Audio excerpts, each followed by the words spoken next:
Hey guys, welcome to Aetherium Capital. Today I'll be going through the ASML update. So if you guys didn't know, I actually made an ASML video on it about 2 months ago. And since the 2 months, when I made it in April 24, the stock has actually gone up around 15%. So now let's look at my thesis on ASML and whether there are any changes. So first of all, what we have to do, right, is to understand what ASML does. 20% of the business is actually recurring revenue from the installed base management of its previous machines that were sold. ASML machines are actually known for the immense build quality, and there are actually numerous machines that are over 40 years old and they are still in operation currently. ASML machines, they're also used to make the most advanced chips in AI by your TSMC, Samsung, as well as Intel. And there are actually zero competitors in the EUV lithography market currently. There are other competitors in printing the AI chips, and that's actually using what is known as imprinting technology. And the only two companies that produce that is actually your Nikon as well as your Canon. However, what history has shown us and what companies have actually realized is that the only way to produce high quality AI chips is to actually use EUV lithography machines, because EUV lithography machines are able to actually print out the transistors into extremely tiny lengths compared to the imprinting technology of Nikon as well as Canon. Therefore, ASML has 100% market share in the EUV lithography machine market. So first of all, what you have to understand is that the business actually sells extremely high prices for its huge machines, and it costs upwards of 300 million euros for one. And it represents around 15% of the capital expenditures of companies such as TSMC, Samsung, as well as Intel. So first of all, let's look at this interesting video on what ASML actually does. All right, we're about to enter the high-NA lab. Behind this highly secured door in an ASML clean room, there's a giant $400 million machine. It's bigger than a double-decker bus. Made with such closely protected technical specificity. Very complex, the most advanced machine tool in history. That no filming's ever been allowed, even by ASML's own team, until we flew across the world to see it. We're here at ASML's headquarters in the Netherlands, where 100% of the world's extreme ultraviolet lithography machines are made, and now the next generation machines called high-NA. We had to wear these bunny suits to protect these extremely precise machines from getting contaminated by our own hair and skin cells. This is high numerical aperture, high-NA, the new generation of EUV machines, the only machines in the world capable of printing nanoscopic blueprints onto the most advanced chips. NVIDIA, Apple, Taiwan Semiconductor, Samsung, Intel, none of their advanced chips can be made without EUV. And this company has that market completely cornered. The first high-NA machine was installed in the US at Intel's Oregon Chip Fabrication Plant, or Fab, last year.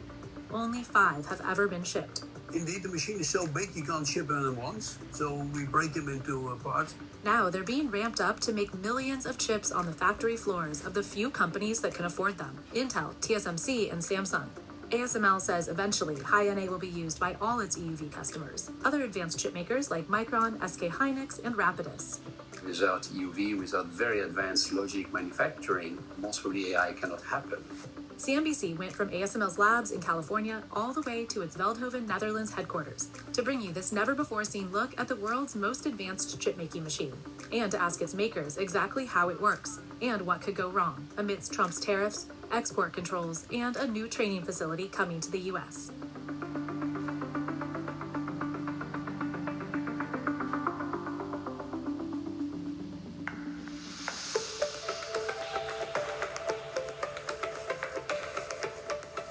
Suited up and through an air shower, It's basically to blow off all the contamination from your suit and your clothes. down several long hallways where humongous parts are being meticulously moved. How many people would you say are working here 24/7? Inside the EUV factory alone, it's like 2,000 people. It's a 24/7 operation. Essia Hadou took us to the restricted lab space where 40 years of ASML's technology research all comes together. It takes approximately a year and a half to create the system. Hadou leads the team that tests and qualifies the high-NA machines here. It still does blow my mind. I think even if you learn more about it, it blows your mind even more. The big machine, in the end of the day, is used to transfer a pattern, which we store on a mask, onto a wafer. And then at the end of the day, you cut them in pieces, you package them, and then you end up in your phone. Joost Benschop joined Dutch electronics giant Philips in 1984. 2 weeks later, ASML was founded as a subsidiary, conducting research out of a leaky shed nearby in Eindhoven. It broke off from Philips with an IPO in 1995, and 2 years later, Benschop helped spearhead ASML's first foray into EUV. 3-4 years later, we had enough confidence to put all our eggs in one basket called EUV. With hindsight, we can say we placed the right bet. On a yearly basis, I think we file several hundreds of patents on EUV. Christophe Fouquet began as CEO just over a year ago, but he's been with ASML more than 17 years. We barely made it. I think sometimes people forget that, but EUV took us practically more than 20 years. I would say it's been a very risky investment because when we started, well, there was no guarantee the technology would work. By 2018, ASML had shown that EUV was possible, and it's the same process used in High-NA. Here's how it works. Chips are built in a grid formation on thinly sliced wafers of silicon, each with up to 100 thin layers that make up billions of transistors that determine what the chips can do. These layers are printed using lithography, extremely precise rays of light projected through a mask of the chip design until they hit the surface of the wafer that's been coated with photoresist chemicals. ASML's older generation DUV machines, which it still makes, use rays of deep ultraviolet light with a wavelength of 193 nanometers. Nikon and Canon in Japan are still competitors in DUV. But ASML's real breakthrough came with that bold bet on a technology many thought was impossible, using even shorter wavelength extreme ultraviolet light, EUV, something that to this day no other company does. A few more people tried for many years, but the size of the investment, the commitment you have to have, I think discouraged quite a few people. Transistors have gotten so small, down to 10,000 times thinner than a human hair, that ASML decided to create its own source of smaller, more precise EUV light. At a wavelength of 13.5 nanometers, it's the width of just 5 DNA strands laid side by side. So small that it gets absorbed by almost everything, and that's why this whole system needs to be in a vacuum. This tiny thread may look like the strand of a spiderweb, but it's actually molten tin being shot out at 50,000 droplets a second. The tin droplets are vaporized with a laser, and those tiny explosions are what emit photons of EUV light. This is called a CO2 laser. It's been used in the car industry for many years. They would cut through steel with one of these. We use 4 of them to shoot at one of these tiny tin droplets to generate a plasma, which is hotter than the sun. That plasma generates EUV, and that EUV is captured by this collector mirror that comes from Carl Zeiss and brings the light into our scanner. The light bounces off of mirrors that aim it through the lens, much like how a camera works. But because EUV gets absorbed by typical mirrors, German optics company Zeiss made specific mirrors just for ASML that are the flattest man-made surfaces in the world. And then the light is emitted through the projection optics onto the wafer, which is about here. So this is the wafer table. When the EUV finally hits photoresist chemicals on the surface of the silicon wafer, it prints the minuscule blueprint that makes up the chip. The aim needs to be so precise, TSMC says it's equivalent to shining a laser from the moon to hit a coin on the Earth. EUV made up less than 8% of ASML's total number of machines sold in 2024, 44 EUV machines versus 374 cheaper DUV machines. But with a price tag of $220 million, EUV made up 38% of ASML's system sales revenue. But the cost of the chips the tool is going to create is going down. Because you're the only company in the world that makes these machines, what's stopping you from setting the price even higher? Well, what stops us is Moore's law says that we need to continue to drive costs down.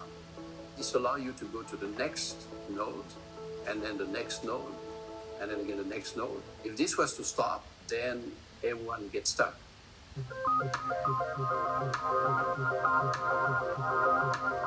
ASML began developing its latest $400 million High-NA machines around 2016.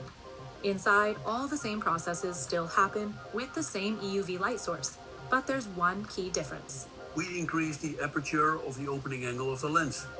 High-NA stands for high numerical aperture, meaning it has a larger lens opening, increasing the angle at which the light is captured by the mirrors.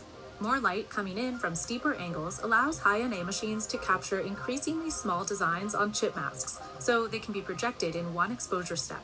whereas original lower NA machines reach higher resolution to project these tiny designs using multiple exposures through multiple masks. 1 become 2, then 2 become 3, 3 become 4. And when the number increases, it gets very complex process-wise, and the yield goes down. But with a higher NA, resolution improves, and the small designs can be printed with fewer masks, saving time and money. The larger the number, the smaller the thing you can print. But this higher NA also comes with a much higher price tag for one main reason. The higher the NA of an optic, the bigger the mirror you have to use, and therefore the bigger the system. These machines also take up a huge amount of power. How much power do these machines take? I think they take too much. If we don't improve the power efficiency of our AI chips over time, the training of the models could consume the entire worldwide energy. And that could happen around 2035. Since the moment we started EUV, 2018, we have reduced the power, the energy needed per wafer exposure by more than 60%. ASML says its machines print about 200 wafers per hour, 24/7, 365. The goal is several hundred per hour. You can print, at the end of the day, millions of these wafers per year. At a conference in February, Intel said it started making chips with High-NA, using it for some 30,000 wafers so far, and that it's about twice as reliable as previous models. And Samsung said High-NA could reduce its cycle time by 60%. High-NA means two things. First and foremost, shrink, so there's more devices on a single wafer. And secondly, by avoiding multiple patterning, you can make them faster and you can make them with higher yield. In reality, every chip is made using multiple different lithography techniques at different resolutions. Every chip consists out of like 100 different layers. Most of the layers are actually made with deep UV, which is a much smaller system. Legacy DUV machines sell for less, $5 million to $90 million, but still make up over half of ASML's sales. The older machines are in high demand. Many of the chips we use in our daily life do not require EUV. If you press the button to open the window in your car, unlikely an EUV-based chip is needed. Turns out ASML sells a lot of its legacy machines to China, although US export controls prevent it from selling EUV there. It's a ban that started under the first Trump administration. The Trump administration is very focused on ensuring that China does not get access to the most advanced tools and chips that are required to power AI. So without access to ASML's EUV machines, could China develop its own? I feel like it's a real long shot that China could enter this space. But right now, China's really figuring out ways to take things like 7 nanometer, the most advanced nodes that can be done without EUV, and figuring out ways to scale them. And they've been able to do that successfully in some areas, like in smartphones and personal devices. Still, export controls haven't stopped China from stockpiling ASML's less advanced machines. At one point recently, up to 49% of your business was in China. What happened there, and what is that number at now? We had a huge backlog in China because we got order in 2022 at the peak of the market. And in 2023-24, the rest of the world kind of went down. So basically, we could use our capacity to fulfill this backlog. End of 24, last quarter, So I'm sure most of you guys have watched the video until now and would realize that building out your EUV lithography machines is an extremely complex procedure that requires a lot of time and a lot of money for you to actually research and develop and maybe possibly find out how to produce EUV. So one of the main antitheses on this is the fact that China has a lot of resources and China has a lot of money. And they are actually investing a huge amount of money into SMIC, which is a semiconductor company in China that is trying to develop EUV lithography capabilities in China. And this over here will actually cause the revenue in China for ASML to actually decrease significantly, and it may hit close to zero. In the tech war between the US and China, Beijing lags behind on cutting-edge semiconductors, the chips that power everything from smartphones to artificial intelligence. The barrier to entry is really high because of the cost involved, the concentration in the industry, and also the technical know-how. Beijing's largest chip maker, Semiconductor Manufacturing International Corporation, or SMIC, plays a key role in China's push for chip self-sufficiency, but faces significant geopolitical challenges. In 2020, citing national security concerns, the US imposed export restrictions on the company, cutting off access to vital equipment needed to produce the most advanced chips, and impacting its ability to close the gap with its larger rivals. But US efforts to keep the company in check appear to have had the opposite effect.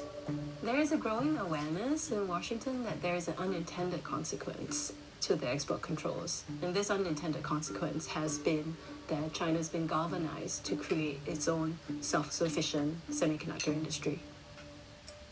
SMIC was founded in 2000 by Richard Chang, a Taiwanese American and a veteran of the chip industry. After studying in the US, Chang worked for American semiconductor giant Texas Instruments. Later, he returned to Taiwan, where he founded Shida Semiconductor, which he then sold to Taiwan's TSMC, the world's most valuable semiconductor company. Chang then went to China, where he started SMIC. Fast forward to today, it's actually become quite a juggernaut in the space. It's a decent chip foundry, but in terms of the ability to make advanced chips, it's been very constrained. US export controls have made it really, really difficult or impossible to buy the same sort of chip making equipment that allows them to make advanced chips at scale, in bulk, and at a low cost. Despite these difficulties, analysts believe SMIC is producing chips that can rival those produced by advanced factories in the US and Taiwan, including 7nm chips like those found in Huawei phones last year. Many people expected SMIC to be unable to make these chips, at least unable to make them in the quantities Huawei needed to sell like a high-end smartphone. The speed of a chip is determined by how many transistors it contains. The smaller the transistors, which are measured in nanometers, the more can be packed onto a chip, making it more powerful. An industry teardown revealed that SMIC was the maker of these powerful chips that powered or enabled the smartphone to offer the intelligent capability that it did. So that was really a wake-up call for Washington.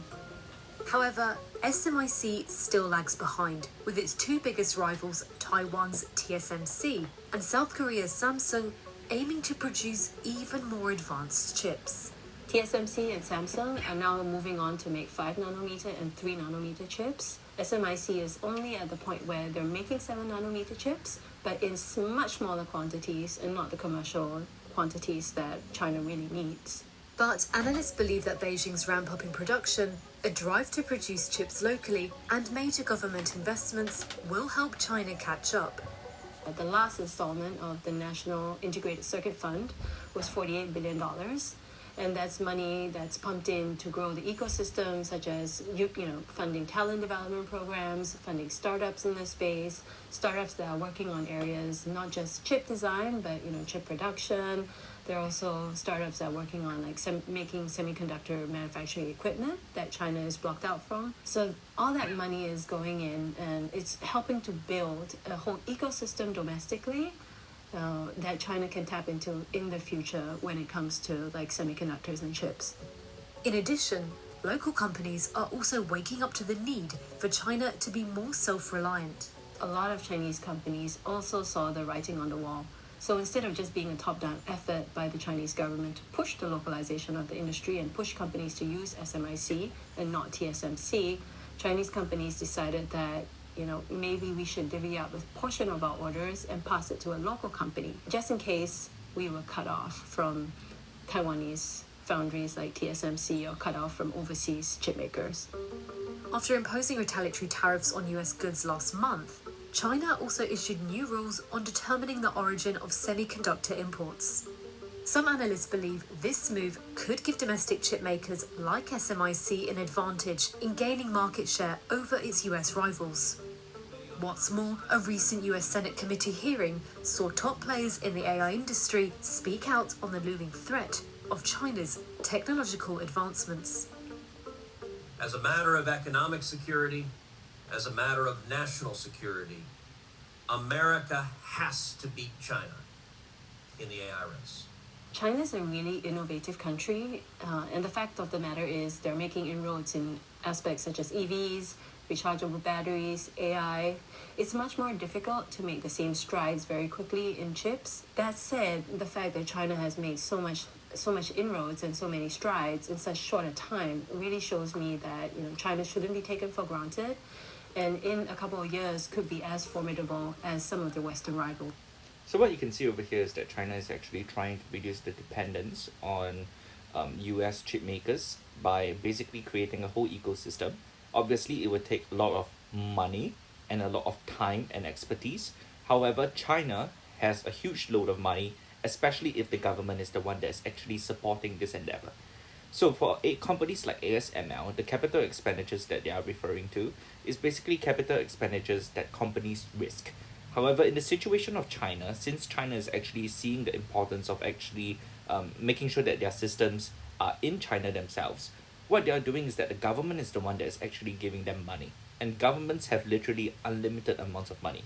So the fact is that China is not missing out in developments in the EUV because it has a large amount of resources and the government's backing to do so. So it is highly possible in the future that there will be a competitor from China, and we will have to see what happens to ASML's moat in the future. In So, the tech war between the now, US let's look at ASML's fundamentals. ASML is an extremely great company with great fundamentals. Return on invested capitals are all above 20%, and it has been increasing steadily to over 32%. The earnings per share growth of the company over the past 5 years is over 20%, and it's currently trading at a reasonable valuation of a free cash flow yield of around 3.5%, as well as a P multiple of around 30 compared to the 5-year average of 35. So we have ASML's intrinsic value over here together with the future earnings per share growth that is projected. I'm projecting a base case of 14% and a 25 N multiple, which gives you around $680 intrinsic value, which basically means that ASML currently is overvalued based on the base case assumptions. The bull case assumptions is basically where you have AI and a huge increase in the demand of your semiconductor space, which leads to increase in the amount of machines that are bought by TSMC, Samsung, as well as Intel. This will lead to ASML growing the earnings per share at around 23%. And let's say we have an ending multiple of around 30 PE. This will put the current intrinsic value of ASML at around 1,880, which is significantly more than the current stock price, which means that ASML is extremely undervalued. So lastly, we have a bear case scenario where capital expenditures into machinery but provided by ASML actually decreases over the next few years due to the fact that there is oversupply currently. What we can predict is that ASML's earnings per share will actually grow at a much slower rate of around 8%, and we have a terminal multiple that is depressed of around 15. So including all the likelihood, I would say that ASML currently the fair intrinsic value is around $700 a share and is currently trading at around $800 a share. So if you were to ask me, I would say that ASML is currently slightly overvalued. However, these are my opinions on it when I would buy. Currently, I have around 8% of my portfolio in ASML and at the average price of around $680. And I'm not really too keen on buying more, especially now that the prices are more fairly valued. However, if you actually do not have ASML, you can still choose to buy some as it is currently fairly valued and the monopoly is still intact. However, you have to be aware that there could be the fact that there are new competitors in the market, which will actually cause the sentiment of ASML to become extremely depressed, and it could cause the PE, the multiple, to actually contract to around 20 or even around 15. And this will actually lead to a 30 to 40% drop in the stock price, and you have to be aware of this fact. So lastly, I hope you guys found this video useful, and if you guys did, do consider subscribing to this channel.